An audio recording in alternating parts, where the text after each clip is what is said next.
subject hydrology, chapter hydrograph analysis, topic most probable questions for GATE. So now students, now we have discussed about the hydrograph analysis. Now what I feel is that from the considering the past few years questions, now what are the most probable questions can come from for GATE examination. So your unit hydrograph still remains the most important topic. It is still the most important topic. In unit hydrograph, you can be asked the volume of the discharge, right? Volume of effective runoff can be asked, or the shape of the hydrograph can be changed. For example, it can be a trapezoidal, it can be a rectangular, whatever it can be. But the concept is the area of a unit hydrograph gives you the discharge for that particular 1 centimeter of effective rainfall. Simple, right? Okay. Second is, from the direct runoff hydrograph, you can be asked to determine the unit hydrograph. So what you have to do, from the linear response divided with the extra rainfall, you will get the unit hydrograph. Simple, right? Now, and suppose you also need to determine the flood hydrograph. Same you have to do. Same, right? What you have to do is that you have to add the base discharge also. You will get the normal direct runoff flood hydrograph also, right? Then you have the method of superposition. This is also very important. But nowadays questions are not being asked for method of superposition. So that is why I have written on the third most important priority, right? So method of superposition is also important, as well as the S-curve technique. So to formation of S-curve, or to determine the discharge goes to 2.778 into A by D. It is a very important formula. So these are the important things, right? Second, last important topic is the instantaneous unit hydrograph. Only 1 or 2 questions have been asked from past 25 years. So that is not very important topic, but it is still important. That is why in the end I have taught you the instantaneous unit hydrograph also. And one question which came in GATE 2006, I have already solved it, right? Instantaneous unit hydrograph. Plus, what I feel is that from this topic also some theoretical questions can be there. Theoretical questions can be there. So now few theoretical questions which I feel that can be asked is that, which I have not taught you. Let me teach you that. First is isochrones. Isochrones. So now what are isochrones? Now you have heard about isoheights. Isoheights are the line joining the positions rainfall station of equal rainfall depth.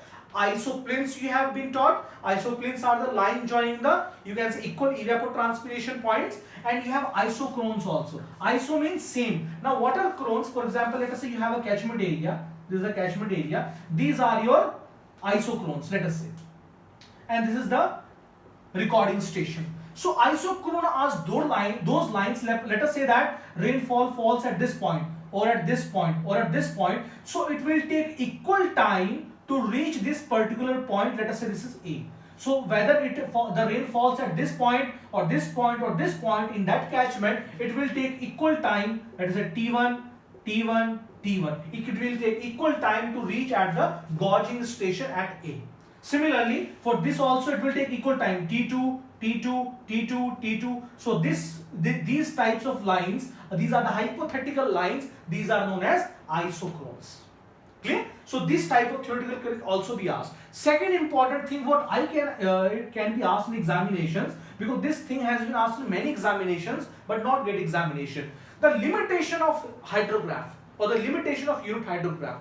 Always remember that the unit hydrograph method, it is only applicable or most appropriate when the catchment area is not more than 5,000 kilometers square.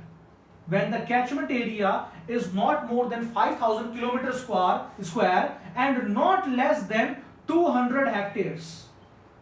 200 hectares.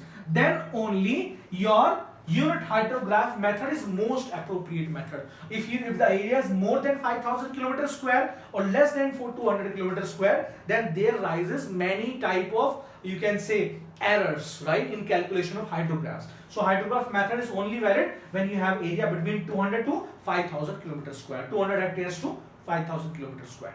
So these were the few things or few questions which can be asked in GATE examination: isochrones and the limitation of unit hydrographs, right? And these are the topics on which various analytical numericals can be asked from these topics. Clear? So I hope, students, that you have understood hydrology, the whole hydrology chapter, whole hydrology subject in a very detailed view, right? Hydrology also has the flood, right? The flood determination. It also has the Muskingum, flood routing also, channel routing also. But those things we'll be discussing in detail when we're discussing about the irrigation engineering, right? But as far as the hydrology is concerned, this is more than enough. Hydrology also has some other topics which I have just told you, the Muskingum equation, the channel routing, hydrologic routing, and other topics. The flood, you can say, the flood chapter is also there, but that we will be discussing when we discussing the irrigation engineering part. Clear? So I hope that all your concepts are clear now. It was very nice teaching you all the important concepts of hydrology. So let's move forward to the irrigation engineering. Thank you.